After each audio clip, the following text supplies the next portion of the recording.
출애굽기 14장 19절부터 31절까지 말씀입니다.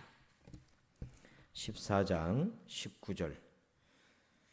이스라엘 진 앞에 가던 하나님의 사자가 그들의 뒤로 옮겨가매 구름 기둥도 앞에서 그 뒤로 옮겨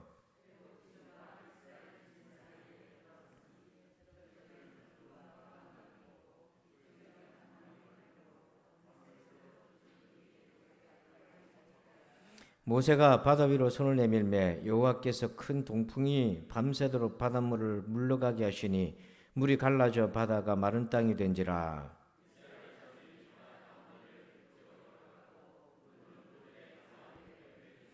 애굽 사람들과 바로의 말들 병거들과 그 마병들이 다 그들의 뒤를 추격하여 바다 가운데로 들어오는지라.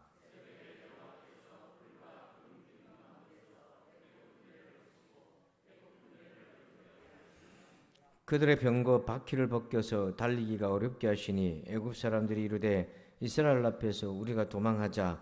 여호와가 그들을 위하여 싸워 애굽 사람들을 치는도다.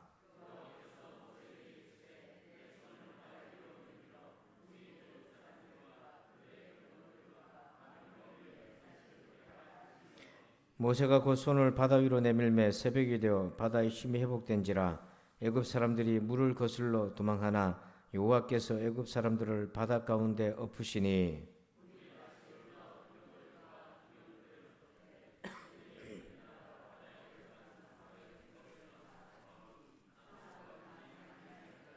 그러나 이스라엘 자손은 바다 가운데를 육지로 행하였고 물이 좌우에 벽이 되었더라.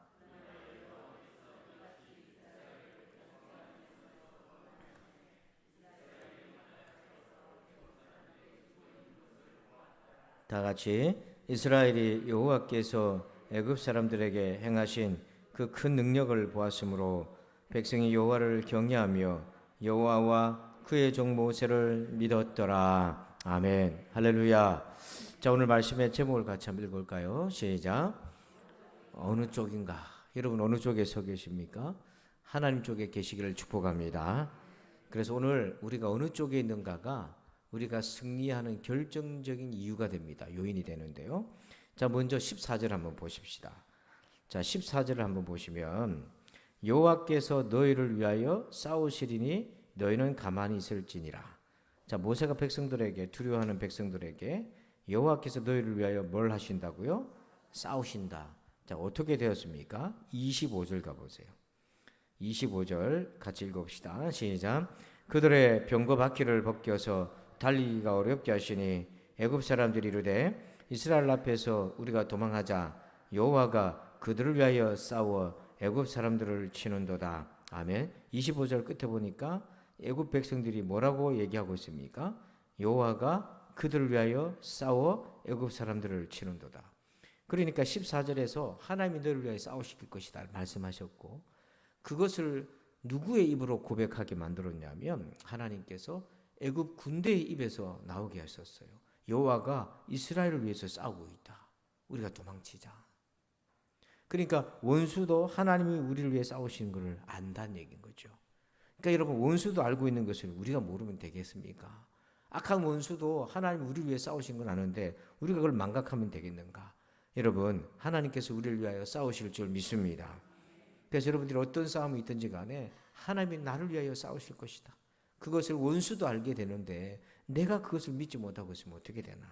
자, 그러면 하나님이 어떻게 우리를 위해 싸우실까요? 자, 우리 19절 한번 보십시다. 19절에 가보면 이스라엘 진 앞에 가던 하나님의 사자가, 여기 하나님의 사자가라는 표현이 나오는데 하나님 이스라엘 백성들을 광야로 인도할 때에 낮에는 구름 기둥, 밤에는 뭐예요? 불 기둥으로 인도하셨죠. 그걸 이제 하나님의 사자다 이렇게 표현했는데 하나님의 사자가 그들의 뒤로 옮겨가매 구름 기둥도 앞에서 그 뒤로 옮겨. 20절 시작. 애굽 진과 이스라엘 진 사이에 이르러 서니 저쪽에는 구름과 흑암이 있고 이쪽에는 밤이 밝음으로 밤새도록 저쪽이 이쪽에 가까이 못하였더라. 아멘. 자, 하나님의 사자가 이스라엘을 앞에서 인도했는데 그 하나님의 사자가 이스라엘 진 맨 뒤로 가버렸어요. 뒤에 추격해오는 애굽의 군대가 있잖아요. 그래서 이스라엘과 애굽 사이에 하나님의 사자가 위치를 바꿉니다. 그랬더니 구름 기둥도 그 뒤로 옮겼어요. 그래서 마치 거대한 벽이 있는 것처럼 되었는데 여기서 중요한 거는 방향이 쫙 나눠지게 됩니다. 20절에 보니까 저쪽과 이쪽이 나눠져요. 자, 저쪽에는 애굽 백성들이 있는 군대가 있는 곳인데 거기는 뭐가 있다고 되어 있습니까? 구름과 흑암이 있고, 이쪽 하나님의 백성들 쪽에는 뭐가 있어요? 밤이 뭐예요? 밝음으로 이렇게 되어 있어요. 그러니까 애굽 군대가 있는 쪽은 흑암이 가득 찼습니다. 그런데 하나님의 백성이 있는 쪽은 뭐예요? 밤이 밝았어요. 밤임에도 불구하고 밝았다. 그래서 오늘 저쪽은 하나님이 없는 쪽을 얘기하는 거고요. 거기는 흑암이 있는 곳이고, 하나님이 있는 이쪽은 밤이 밝아요. 여러분, 밤이 밝다는 것은 달빛에 밝았다는 게 아닙니다. 계시록에 보면은 새 예루살렘 성이 어둠이 없어요. 그게 뭐냐면 태양 때문에 또 달 때문에가 아니라 누가 빛이 되어 주시는 거죠? 하나님이 빛이 되어 주시는 거예요. 그래서 밤이 밝았다는 것은 하나님의 영광이 가득했다, 이렇게 되어 있어요. 자, 그래서 오늘 이 양편으로 저쪽과 이쪽이 쫙 갈라지는데 하나님이 계신가 안 계신가로 이 싸움의 판별이 되는 것입니다. 자, 그러면 먼저 저쪽, 하나님이 없는 쪽, 하나님이 없는 인생, 하나님이 없는 이집트는 어떤 일이 생기는가 몇 가지를 한번 보십시다. 맨 먼저 자, 23절 보십니다. 23절 보니까 애굽 사람들과 바로의 말들, 병거들과 그 마병들이 다 그들의 뒤를 모하여 추격하여 바다 가운데로 들어오는지라. 첫 번째는 어리석게 돼요. 자, 이들이 바다 가운데로 들어가는데 애굽의 군대들이 이스라엘 백성들을 추격해 들어오잖아요. 이들은 어떤 마음으로 추격해 옵니까? 이들은 병거와 말을 타고 들어옵니다. 속도가 빨라요. 그래서 이스라엘을 추격해서 다시 잡을 수 있을 거라는 기대를 가지고 들어왔는데, 사실은 이게 추격해 온 것이 무슨 자리로 들어오는 겁니까? 죽을 자리로 들어오게 되는 거예요. 이게 살 자리인지 죽을 자리인지를 모르는 거예요. 그러니까 하나님이 없는 인생은 첫 번째 뭐냐면 판단력을 상실해 버립니다. 어리석음에 빠져요. 이게 살 길인지 죽을 길인지 될 일인지 안 될 일인지 그걸 모르게 됩니다. 망하는 길로 쏜살같이 달려가고 있는 거예요. 그래서 28절을 보니까 28절을 다시 보면 물이 다시 흘러 병거들과 기병들을 덮되 그들의 뒤를 따라 바다에 들어간 바로의 군대를 다 덮으니 하나도 뭐예요? 남지 않았더라. 그 추격해 들어갔던 군대가 하나도 남지 않았어요. 다 망해버렸어요. 그러니까 첫 번째, 하나님이 없는 저쪽은 흑암인데 어떤 흑암이냐? 어리석어요. 판단력을 상실해요. 뭐가 옳은지를 알 수가 없어요. 그래서 우리도 여러분, 예수 믿는 사람 이걸 조심해야 돼요. 마음에 하나님을 모시고 하나님을 의지하지 않으면 교회를 다닌다 하더라도 이렇게 바로의 군대처럼 죽을 길로 쏜살같이 들어가는 일이 생깁니다. 정말 어리석은 일이 생겨요. 그래서 여러분들 어떤 일을 결정하거나 어떤 일을 고민할 때 반드시 주를 가까이 하시기 바랍니다. 이 길 맞습니까? 저 길이 맞습니까? 그 기도 이전에 하나님을 사모하셔야 돼요. 그래야 하나님이 어떤 길로 인도하시든 순종할 수 있는데요. 근데 이미 우리가 어떤 마음이 딱 서버리면 하나님을 안 보고 하나님을 점쟁이처럼 다루게 된단 말이에요. 그것처럼 위험한 일이 없단 말입니다. 자, 그 다음에 두 번째는요, 하나님 없는 저쪽에 어떤 일이 생기나. 자, 23절을 다시 한번 보면 제가 한번 읽어볼게요. 애굽 사람들과 바로의 말들, 병거들과 그 마병들이 다 그들의 뒤를 추격하여 어디로 들어갔다고 되어 있어요. 자, 그러면 보통 상식적으로 사람들이 애굽 사람들이라 하더라도 바다가 갈라져 가지고 길이 생긴 거잖아요. 그걸 봤다면은 놀랍고 두려워하지 않겠습니까? 제가 이 말씀 가만히 보다 보니까 이상하다. 내가 만약에 바로의 군대라면 앞에서 바다가 갈라져 가지고 저런 일이 생겼으면 무서워 가지고 들어가지를 못했을 것 같은데, 근데 이들은 두려워한 흔적이 없이 그냥 꾸역꾸역 추격해 들어갑니다. 이건요, 추격이 아니라 하나님에 대한 정면 도전인 거예요. 이게 왜 이렇게 추격해서 들어갔나? 이게 바로 완악함의 실체인 거예요. 여러분, 완악함은요, 두려운 하나님의 역사를 보고도 외면해 버려요. 이게 참 무섭습니다. 완악함은요, 하나님 우리에게 깨닫게 하고 책망하시는데도 불구하고 눈을 감아버려요. 여호와의 영광을 보고서도 눈을 감아버려요. 그게 완악함이에요. 다른 사람은 같은 자리에 앉아 있어서 같이 있는 예배 자리에 있어서 찬송하며 기도하며 하나님 만나서 정말 뜨거운 성령의 충만함을 받는데 그걸 구경하고 있어요. 그걸 자기 것으로 만들 생각이 없어요. 또 우리가 어떤 일을 하더라도 잘못됐을 수 있잖아요. 그럼 하나님 말씀으로 하든 주변 사람으로든 양심으로든 우리 책망할 때도 그걸 눈을 질근히 감아버려요. 이게 완악함이에요. 그러니까 하나님 역사하신 것을 이렇게 추격으로 정면으로 하나님을 향해 달려들어오는 것, 뿌리가 어디 있는가? 완악합니다. 저쪽에는 완악함이 있다. 세 번째는요, 24절 보십시다. 24절 읽어봅니다. 시작. 새벽에 여호와께서 불과 구름 기둥 가운데서 애굽 군대를 보시고 애굽 군대를 어지럽게 하시며. 아멘. 자, 세 번째는 뭐냐면 24절 끝에 보니까 하나님이 애굽 군대를 어떻게 하셨어요? 어지럽게 하셨어요. 이게 대혼돈이 일어납니다. 여기서 어지럽게 되었다. 이게 어떤 의미입니까? 자, 여러분 출애굽기 화면에 23장 27절 한번 볼까요? 같이 한번 읽어봅시다. 시작. 내가 내 위엄을 내 앞서 보내어 네가 이를 곳에 모든 백성을 물리치고 내 모든 원수들이 내게 등을 돌려 도망하게 할 것이며. 자, 여기 말씀에 물리치고라는 표현이 있잖아요. 이것이 바로 아까 우리 24절에 봤던 어지럽게 하다는 뜻인 거예요. 그러니까 하나님이 애국 군대를 어지럽게 했다는 것은 물리쳤다는 얘기인데, 그런데 어떻게 물리쳤나 봤을 때 출애굽기 23장 27절에 내가 내 위엄을 이라고 돼 있잖아요. 위엄은 뭐냐면 하나님의 그 전능하신 능력을 나타내셔서 사람으로 하여금 하나님에 대한 두려움을 갖게 만든 거예요. 이들이 뒤늦게 두려움이 확 밀려오기 시작하는 겁니다. 그래서 그 두려움과 공포 속에 어찌할 바를 모르고 혼돈하며 어지러워지며 군대가 스스로 무너지게 되는 거예요. 그러니까 여러분, 하나님 없는 저쪽은요, 늘 그 사람 마음에 따라다니는 것이 있어요. 두려움이 와요. 죄책감에 눌려 있고요. 그래서 조금만 어떤 일이 생겨도 무섭습니다.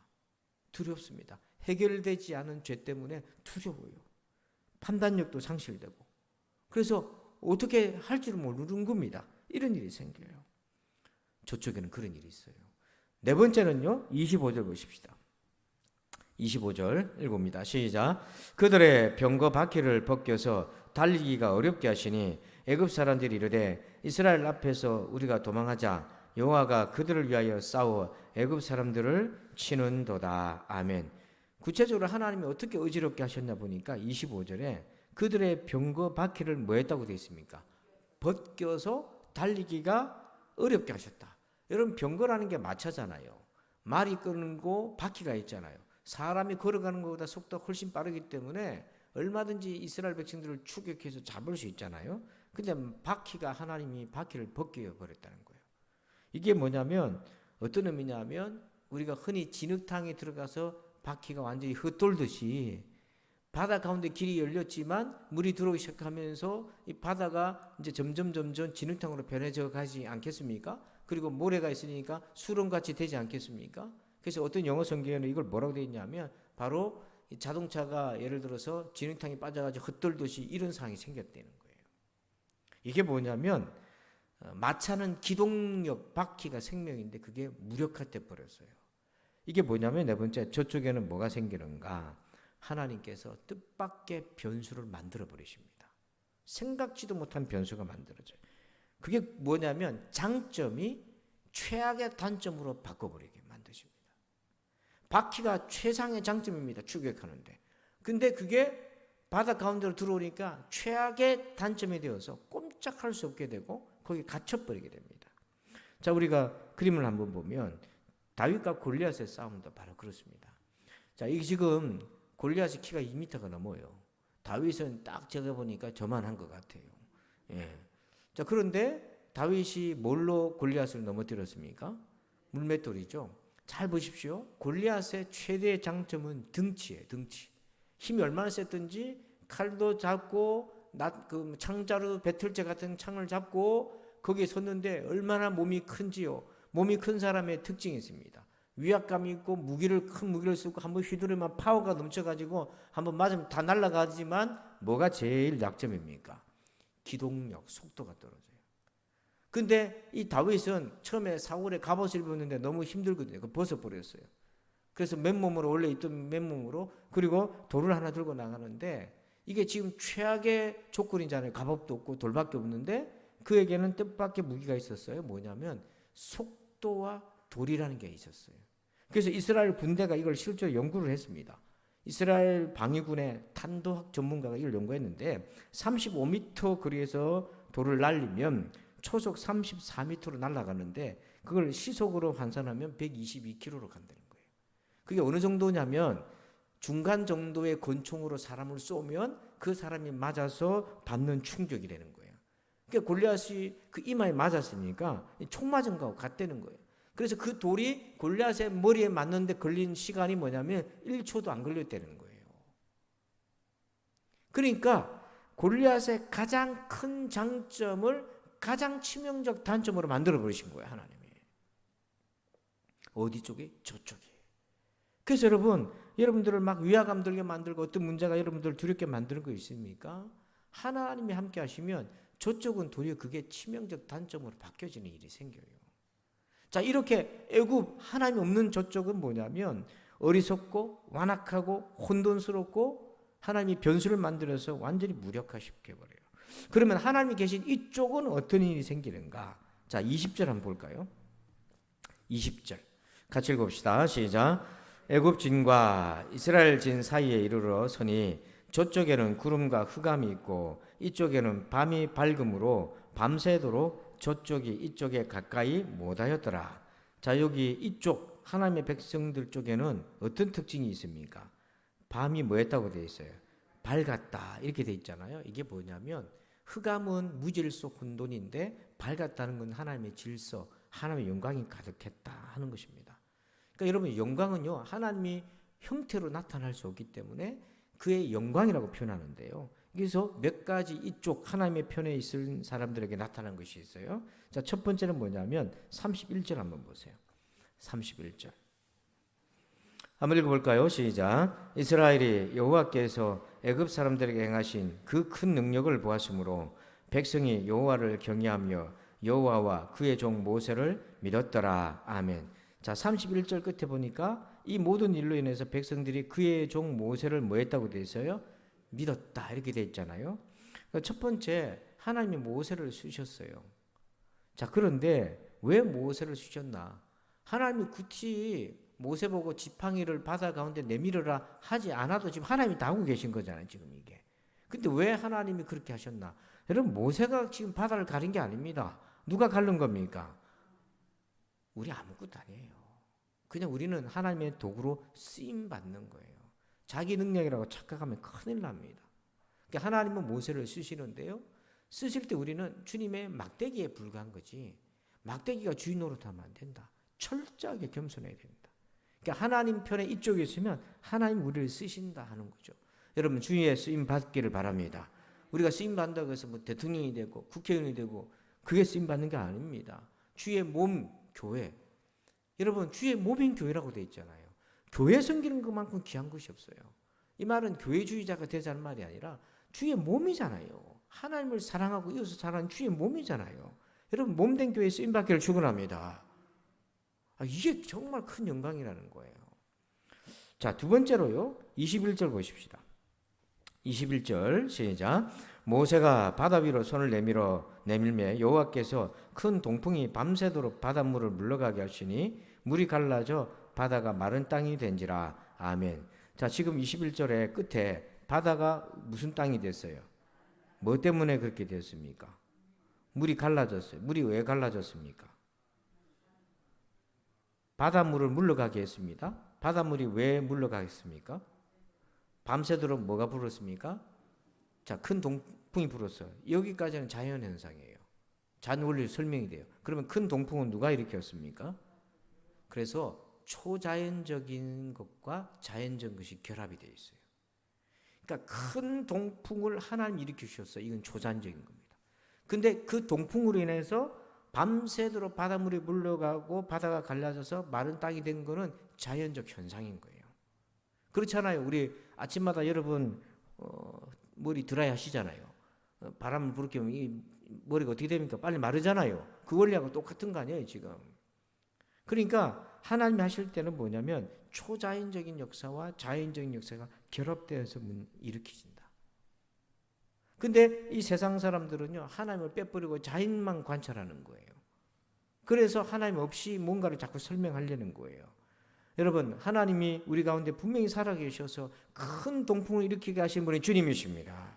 그리고 그 일을 통해 자연스럽게 일을 이루어 가시는 거예요. 그래서 우리가 자연주의자들에게 속으면 안 되는 겁니다. 여러분, 자연주의자는 진화론 전 단계인데요. 그거 뭐냐? 하나님 없이 자연의 원리로 설명하려는 거예요. 자연주의자들의 특징이 있는데 모든 것에는 원인이 있다는 거예요. 물리적 원인이 있다는 거예요. 영적 원인은 생각 안 하는 겁니다. 그러나 초자연적 신앙은 뭐냐면 영적 원인이 있다는 겁니다. 아멘.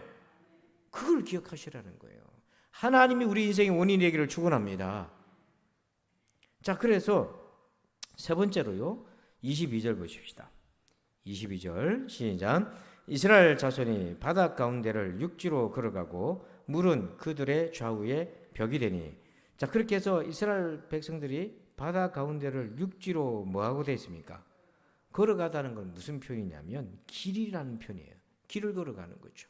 세 번째, 하나님께서 길을 내십니다. 길의 주인이십니다. 자, 그런데 원래는 어땠습니까? 14장 3절 보세요. 3절. 자, 3절 한번 같이 봅시다. 시작. 바로가 이스라엘 자손에 대하여 말하기를 그들이 그 땅에서 멀리 떠나 광야에 갇힌 바 되었다 하리라.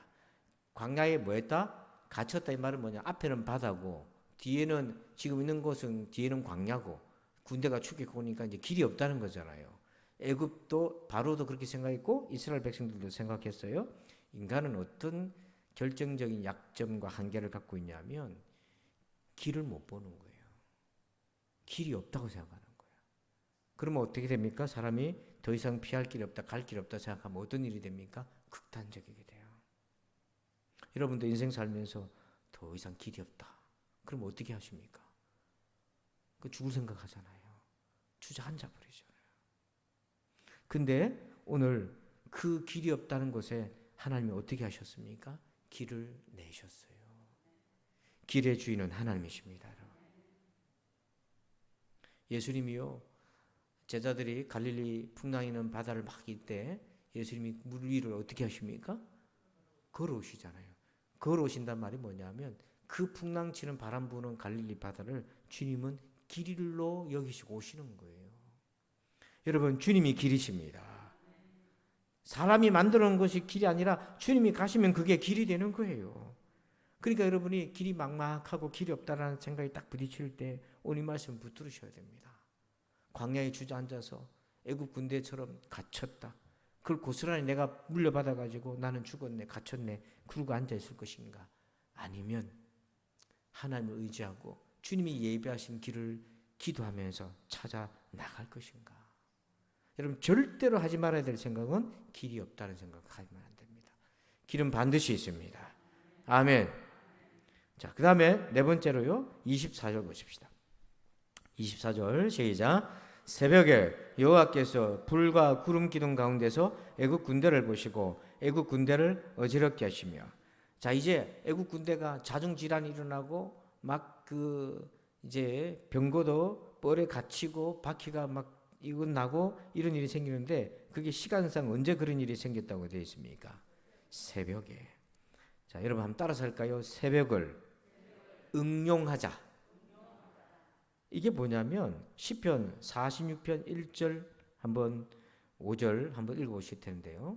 자, 먼저 5절을 한번 읽어보십시다. 시작. 하나님이 그 성중에 계심에 성이 흔들리지 아니할 것이라 새벽에 하나님이 도우시리로다. 자, 1절에 어떤 하나님이 도우십니까? 시작. 하나님은 우리의 피난처시요 힘이시니 환난 중에 만날 큰 도움이시라. 아멘. 여기에 새벽 응용신앙이 있어요.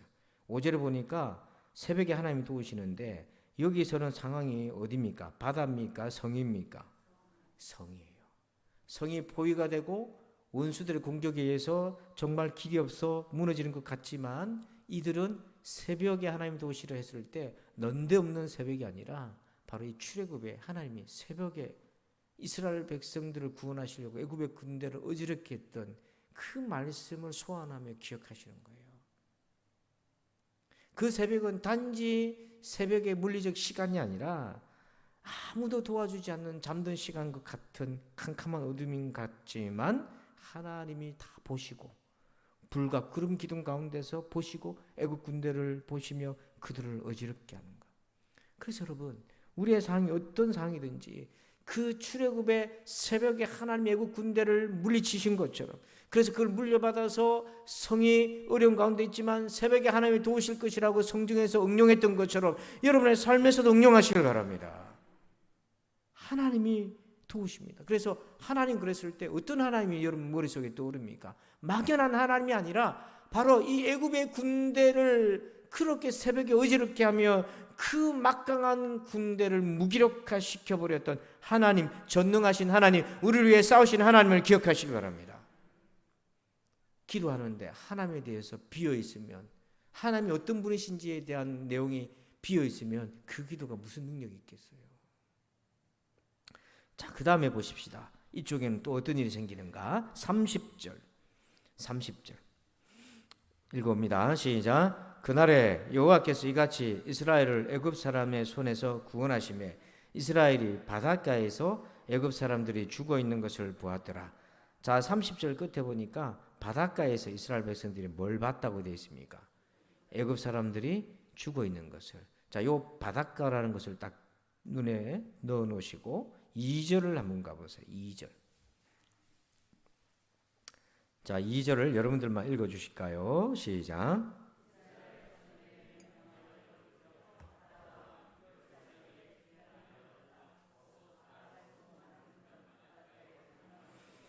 자, 2절 끝에 이스라엘 자손들이 어디다 장막을 쳤습니까? 바닷가에 장막 쳤어요. 여기 바닷가에 장막 치고 애국 군대가 쫓아올 때 이 바닷가에서 이스라엘 백성은 뭐 했습니까? 울부짖어요. 죽이려고 매장지가 없어서 여기를 데리고 왔느냐. 이때 바닷가는 뭐냐면 자기들이 죽을 자리다 이렇게 생각한 거예요. 자, 그런데 30절의 바닷가에서는요, 이제 건너갔지 않습니까? 건너가서 위치가 맞은편이지만 그 바닷가에서 이제 실제로 누가 매장되어 있는 걸 봅니까? 애굽 사람들이에요. 하나님이 이렇게 운명을 바꾸시는 거예요. 그러니까 여러분의 인생의 어떤 바닷가 길이 막힌 곳에서 매장지다 죽었다, 그렇게 섣부르고 단정 짓지 마세요. 그 생각대로 우리가 인생이 갑니다. 근데 그 생각을 도무지 사람들은 바꿀 수가 없어요. 근데 우리는 바꿀 수가 있어요. 왜냐하면 하나님의 말씀이 있기 때문에. 내 죽을 자리 바닷가가 내가 죽을 자리 아니가 원수가 죽을 자리인 거예요. 그 말은 우리가 승리할 자리라는 거예요. 망한 자리가 아니라 회복되는 자리로 여러분 믿으시길 축복합니다. 그래서 여러분 어떤 바닷가로 만드시겠어요? 여러분 죽을 자리입니까? 여러분이 승리할 자리입니까? 그것은 하나님 쪽에 서면 승리할 자리가 된다니까요. 끝으로 봅시다. 20절 이쪽에 어떤 일이 생기는가? 20절 제가 읽습니다. 애굽진과 이스라엘진 사이에 이르러서니 저쪽에는 구름과 흑암이 있고 이쪽에는 밤이 뭐함으로 밝음으로, 이게 하나님의 영광이라고 되어 있잖아요. 밤이 밝았어요. 이게 결국 밝다는 게 뭘 의미하는가? 31절 보세요. 31절 우리 같이 한번 합독합시다. 시작.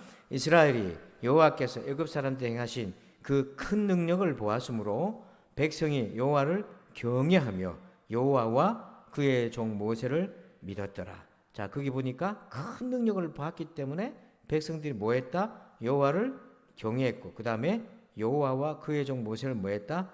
믿었더라. 이게 밤이 밝았다는 말이 뭐냐면 실제로 물리적으로도 환했지만 이스라엘 백성들 심령 속에 하나님에 대한 믿음의 해상도가 환해진 겁니다. 충만해진 거예요. 우리가요, 은혜 받으면 마음속에 충만하잖아요. 하나님 살아계신 것이 눈에는 안 보여도 믿어지잖아요. 은혜 다 까먹으면 어떻습니까? 하나님 어디 계시노? 어떻게 됩니까? 저축편에서 캄캄한 거예요. 근데 은혜를 받으면 내가 어떤 상황이든지 밤이 밝은 것처럼 내 심령에 은혜가 환한 거예요. 하나님 눈에 안 보셔도요, 나와 동행하신 것이 느껴져요, 여러분. 이런 은혜가 이렇게 축복합니다. 이게 어디 쪽입니까? 이쪽 하나님의 백성들이 있는 쪽. 그래서 오늘 여러분 이 말씀을 통해서 우리가 각자 적용합시다. 나는 어느 쪽에 있나? 강력한 무기로 힘을 합쳐서 달려오는 애국 군대가 있는 저쪽인가? 자기들의 병마를 의지하고 살아가는 저쪽인가? 하나님 없이 자기들의 힘으로 살아가는 저쪽인가? 아니면 연약하고 부족하지만 하나님을 의지하고 살아가는 이쪽의 백성, 하나님의 백성의 자리인가? 여러분, 사람이요, 조금 다른 사람과 비교해서 잘 살아도요, 늘 이쪽에 있는 사람이 있더라니까요. 근데 거꾸로요, 정말 어렵게 사는 사람인데도요, 이쪽에 있어야 될 사람이 저쪽에 자꾸 가 있는 사람도 있더라니까요. 심령이 강팍해져가지고. 여러분, 형편이 어떠하든지 하나님 쪽에 서 있기를 바랍니다. 기도합시다. 하나님 감사합니다. 오늘 이 말씀을 받고 우리가 찬송하며 기도하면서 적용하게 될 텐데, 오늘 이 말씀을 하나님 성령의 검으로 붙들고 끊임없이 내가 애굽 저쪽에 서려는 나의 발걸음을 멈추고 하나님 편에 서게 하여 주시옵소서. 밤이 밝은 인생이 되게 하여 주시옵소서. 그래서 오늘도 이 말씀 잘 적용해서 승리하는 우리 모두가 되기를 소망하며 예수님의 이름으로 축복하며 기도합니다. 아멘. 찬송가 488장을 찬송하시고 오늘 합심해서 기도할 때에 여러분 은혜 받은 말씀 가지고 기도합니다. 여러분 많은 말씀 들었지만 그 중에서도 특히 여러분 감동받은 은혜 받은 말씀 가지고 성령의 검을 붙들고 그 말씀 내게 이루어지기를 소망하면서 우리 합심해서 한 5분 이상 간절히 통성으로 기도하고 그 뒤로는 자유롭게 기도하면 되겠습니다. 박수하면서 찬송합시다.